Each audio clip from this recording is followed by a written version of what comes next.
Star ఫ్రూట్కి kitchen waste ఇద్దాము. చూడండి కాయలు ఎలా ఉన్నాయో.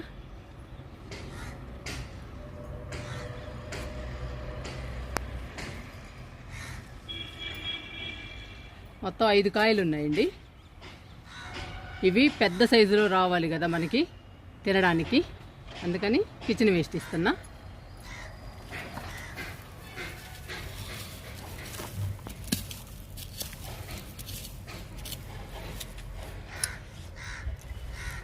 ఈ డబ్బాలో కిచెన్ వేస్ట్ మట్టిలో వేస్తున్నా.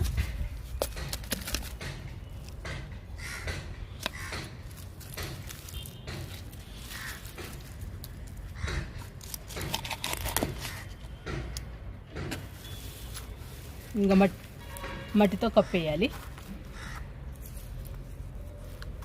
ఇంకా కిచెన్ వేస్ట్లోని పోషకాలన్నీ మొక్కకు అందిస్తుందండి.